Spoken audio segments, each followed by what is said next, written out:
அனைவருக்கும் வணக்கம். இன்றைய யோகா பகுதியில பார்க்கக்கூடியது வந்து கோமுகாசனா. அதோட வேரியேஷன்ஸ்லாம் வந்து நம்ம வந்து பார்க்க போறோம். ஒன்று ஒன்றா பார்க்கலாம். வாங்க எப்படி பண்றதுன்னு பார்ப்போம். முதல்ல வந்து தண்டாசனா. மூச்சை இழுத்து வெளியில விடலாம். இதுல இப்ப கால் பொசிஷன் வந்து கவனிக்க வேண்டியது என்னன்னா, இந்த காலை மடக்கி இப்படி வைக்க போறோம். முட்டி வந்து மேல் நோக்கி நேரா இருக்கணும். அதே மாதிரி இந்த வலது காலை கொண்டு வந்து இது மேல வந்து இப்படி வைக்க போறோம். இப்போ இந்த ஒரு முட்டிக்கு மேல இன்னொரு முட்டி வந்து வைக்கணும். ஒரே லைன்ல வந்து இருக்கணும். அதுக்கு ஏத்த மாதிரி நம்ம வந்து நம்மள காலை வந்து அப்படியே கொஞ்சம் ஸ்குவீஸ் பண்ணிக்கிற மாதிரி பார்க்கணும். அதாவது இந்த மாதிரி இப்படி வைக்கணும். இப்படி வைக்கும் போது பார்த்தீங்கன்னா 2 முட்டியுமே வந்து நேர் நிலையில வந்து வரும். இப்போ இதுல வந்து நம்ம என்ன பண்றோம்னா, கைகளை வந்து நேரம் ஆக்கிட்டு கருட ஆசனால வந்து நம்ம கை எப்படி வைக்கமோ அந்த மாதிரி வந்து வைக்கணும். கருட ஆசனான்னு ஒரு போஸ் இருக்கு, நின்ற நிலையில ஆசனா. அதுல வந்து இப்போ இதுல நிக்க தேவையில்ல, கை பொசிஷன் மட்டும் மாதிரி எடுத்துக்க போறோம். இது வந்து என்ன பண்ண போறோம்னா, வலது கையை கொண்டு வந்து இடது கை பக்கமா அப்படி கொண்டு வந்து இடது கையை இப்படி பண்ண போறோம். இப்படி முறுக்கி இப்படி வைக்கிற மாதிரி வைக்க போறோம். அதாவது இந்த விரல்கள், இடது விரல்கள் வந்து வலது கையிலோட உள்ளங்கையில வந்து இப்படி படுற மாதிரி வைக்கணும். நேரா வைக்கணும்னு வந்து அவசியம் இல்லை, இப்படி வச்சாலே கூட போதும்.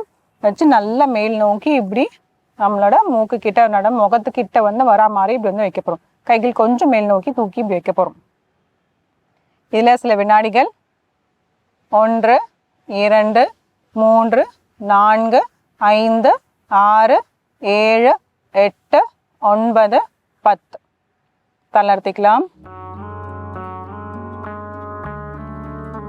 ஆழ்ந்த மூச்சு உள்ள இழுத்து வெளியிடலாம்.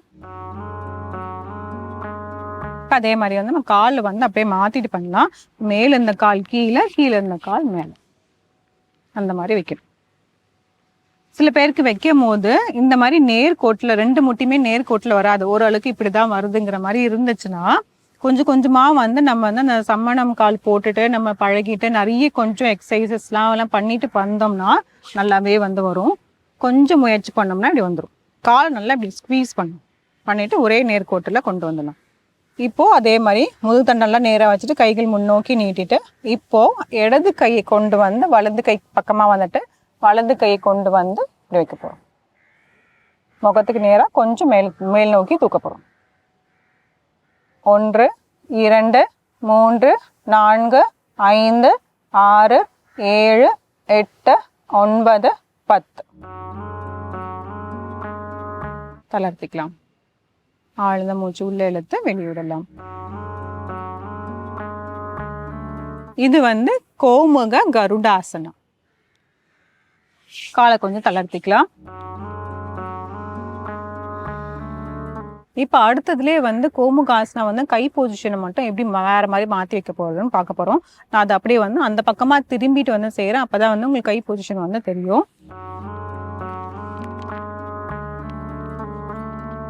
கால்கள் அதே மாதிரி 2 முட்டியுமே ஒரே நேர்கோட்டில் வைக்கிற மாதிரி வைக்கணும்.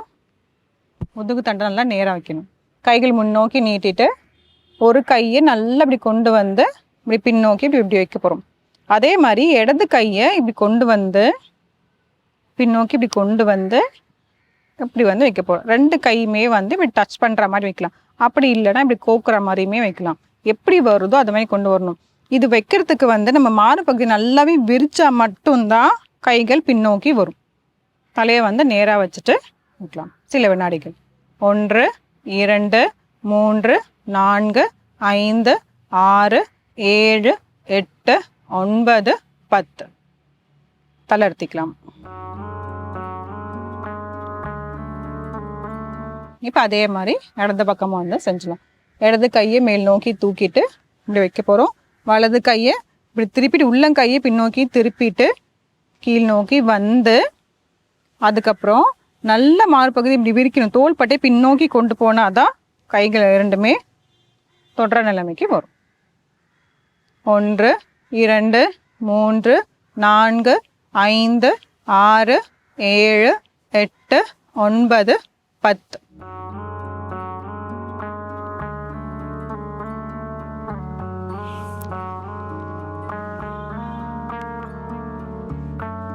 ஒரு ஆழ்ந்த மூச்சு உள்ள இழுத்து வெளியிடலாம். கோமுக ஆசனம் இல்லை. இப்போ ரெண்டாவது நம்ம பண்ண வேரியேஷன் வந்து ஒரு சைடு வந்து கை வந்து பின்னோக்கி போய் வந்து டச் ஆகிடும், இன்னொரு சைடு வந்து பண்ணுறதுக்கு வந்து கொஞ்சம் கஷ்டமாக இருக்கும். அதுக்கு நம்ம என்ன பண்ணணும், நம்ம தோள்பட்டை பயிற்சிக்கெல்லாம் வந்து நிறையவே இருக்குது, அந்த மாதிரி பண்ணலாம். அதாவது ஒரு துண்டு மாதிரி இப்படி எடுத்து வச்சு நல்ல கைகள் மேல் நோக்கி தூக்கிட்டு போய் நல்ல பின்னாடி கொண்டு வந்து இப்படி வர்றது, இந்த மாதிரிலாம் அப்படியே ஃபுல்லாக அப்படி பண்ணிகிட்டே வரலாம். அதுக்கப்புறம் ஒரு கை பின்னோக்கி வச்சுட்டு ஒரு கை மேலே வச்சுட்டு ஏதாவது ஒரு பாட்டில் இருந்தாலும் தண்ணீர் பாட்டில் வந்து இப்படி கையில் இப்படி பிடிச்சிக்கிட்டு கொண்டு வந்து இப்படி வைக்கலாம். இல்லை டவலை பிடிச்சி இப்படி மாற்றி மாற்றி இப்படி கொண்டு வந்து இப்படி வச்சுட்டே வரலாம். இந்த மாதிரி பண்ணும்போது பார்த்தீங்கன்னா நம்மளோட கைகள் வந்து பின்னோக்கி வந்து போகும். எப்பயுமே எல்லாருக்குமே தான் ஒரு சைடு நல்லா ஃப்ளெக்சிபிலிட்டியாக இருக்கும், ஒரு சைடு வந்து ஃப்ளெக்சிபிலிட்டி இருக்காது.